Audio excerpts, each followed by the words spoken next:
Welcome to part 3 of our Sony A7S III review. In this episode we'll look at results from the extensive stabilisation options we have with this camera. What is best for when and what are the drawbacks? We will also be sharing our thoughts on whether or not this is the right vlogging camera for us and you. All footage was shot in S-Log3. We found a fix to the unsatisfying colours we got in part 1 of this review, but that explanation will be for a future episode. Please enjoy. The views here and the stabilisation examples largely speak for themselves, so we thought we would use this time to share some thoughts about vlogging in the A7S III. What makes a good vlogging camera? That can be debated. Perhaps there are 3 main factors. 1. Image stabilization, 2. Autofocus, and 3. Size and weight. We think having a flip screen when you're more than one is also a pretty big factor.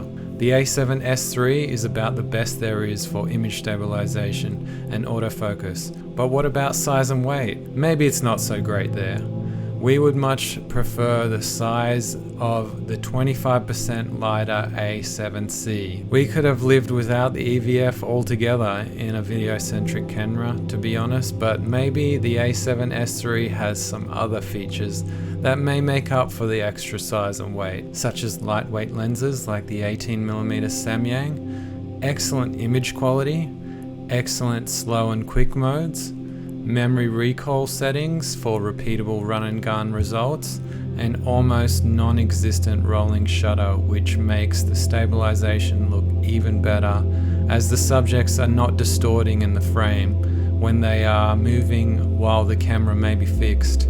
Even worse, if the camera is moving, you'll find these kinds of distortions in the Sony APS-C lineup. Are these factors enough for you to give up some portability? That's for you to decide by asking questions like, will you miss shots because the camera was too big to take with you at any given time? Will a smaller camera make you feel less camera shy in public? Will you need your camera to be pocket-sized? For us, we really appreciate the image quality we are getting from this camera, and after upgrading, it's really hard to go back to anything lesser quality, but that is just us. We think vlogging doesn't have to be about volume uploading, of someone making coffee or playing with a dog in a backyard. It doesn't have to be about the banality of daily life. We feel vlogging could be the new audiovisual art form that is not a throwaway thing, something intimate and/or a form of documentary, something that is not easily commercialized or sold out. We feel like our Japan vlogs are our feature films, and we are more proud of them than anything else we've done, regardless of how successful they are. For this reason, we are happy to cop a bit of extra weight.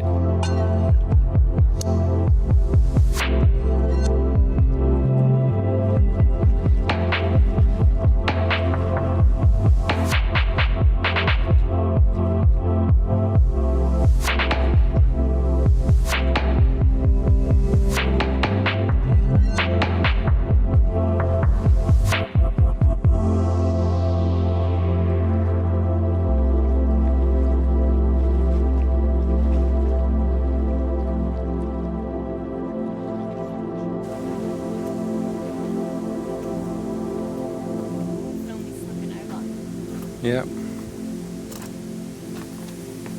Did I stutter?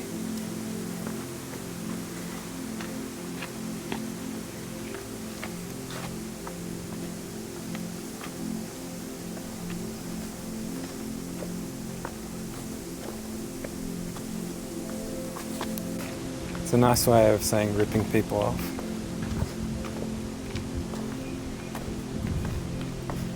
It's a closed-minded attitude. It's like this. Keep you stuck in a 9 to 5. Can't you see you're a slave to the system?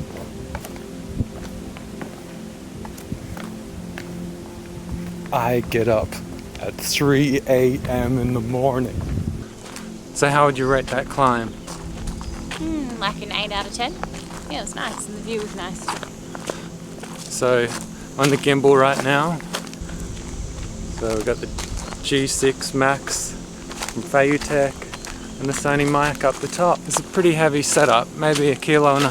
I'm hoping the other stabilization methods will take at least 0.5 kilo off. So we're on standard mode, standard stabilization. Here we go in active mode. Now I've done a little bit of a test with this before, and I don't know if it's because I'm not using the monkey strength program from Casey, but I can't get my stabilization as good as he is. I don't know, maybe he walks real slow. Let's try that. You walk real slow. That kind of helps. So this is no stabilization. It's probably pretty bad. Probably unusable. Good thing about this one is you can go and it's stabilized. Look at that. Can you logs stabilize for when logs are on the ground and you tread on them? Yeah, maybe. I also think I'm quite bouncy footed and it doesn't help. My head's just like... Yeah, well, I think it definitely crops in, so I feel like we should be putting it out further. But that's taxing your arm a bit. Yeah. That's why I stay back, so I'm in the middle of the frame. Yeah, but that doesn't help me because yeah, but I'm the bigger... Yeah, then you're just like a tiny thing getting tinier. Just like a little dwarf. That doesn't work. I look cute out there. So this is what we got for a selfie stick. We've got it off to the side so you can be more in it and not hide behind my shoulder. Come on, girlfriend. This angel last week completed her first week of pediatric intensive care nursing. That's why I'm tired. That's why she's got a burnout face on. So, thumbs up. Not yet. Down there. Just learning. For an angel in the making. She already was. She's been a nurse for a year now. Tell us which one is your favorite, which stabilization mode. Let's see what this looks like with real smart motion blur added. So before, after. Before, after. Hang loose. Before. I'm not doing that anymore. After. Makes a difference, doesn't it? It's a great bit of software. We got this at 1/400th of a shutter speed, and you need high shutter speed because all that motion blur just adds artifacts. We're on what, 10,000 ISO? Just check if there's no cars coming. Okay, what would a stabilization test be without some running tests? So let's try it. Gimbal, standard stabilization, let's go.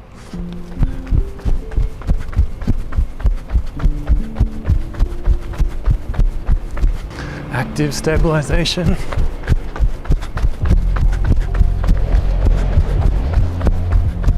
Gyro stabilization, let's go. As you can see here, there is something different about the video, something unnatural. I don't hate it, but it definitely doesn't look like a gimbal. What is our verdict on stabilization?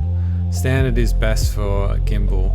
Active will make your 18mm lens crop into 19.8mm on the A7S III without much gain, and seems like it's the least useful stabilization mode for us, but everyone is different.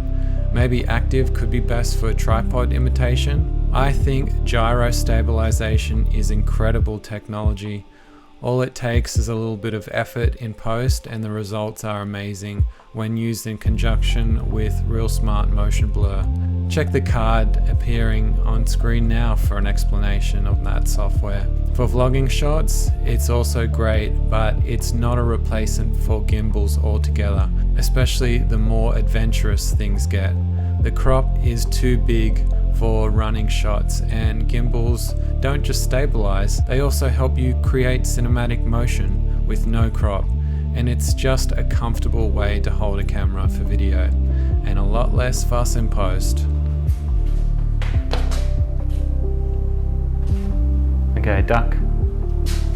Back in. Okay, back off a tiny bit.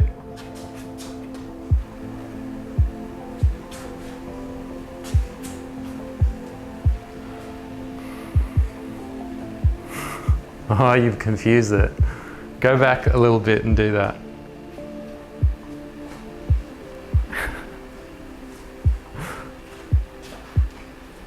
Okay, 2 steps back and do that.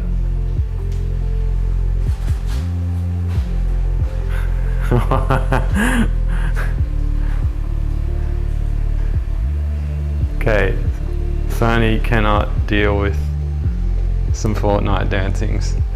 Stop. There you go. Tuck down. Jump up. Come closer a little bit. I'll tell you when to stop.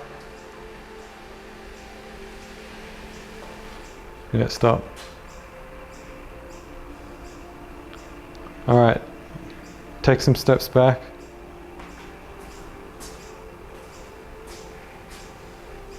Okay. 3 steps forward quick.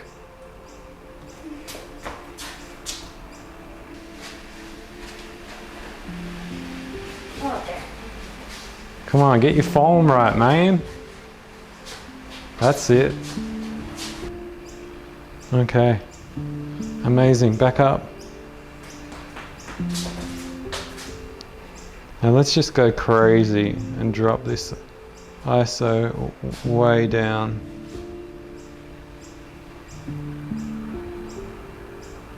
Okay, walk slowly ahead.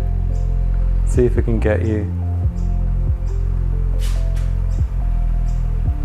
It's got you in focus. Go duck. Oh, it's still got you. The box, jump up, but duck a bit. It's slowed way down. Oh, I can't see you. Go a tiny bit over to the middle. No.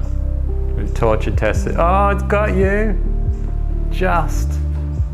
I don't know how many stops underexposed this is, but it did find you. Okay. Torture test number 16, over. Again, we're impressed with the Sony A7S III. Autofocus is nothing short of groundbreaking in this camera. Hope you enjoyed this one.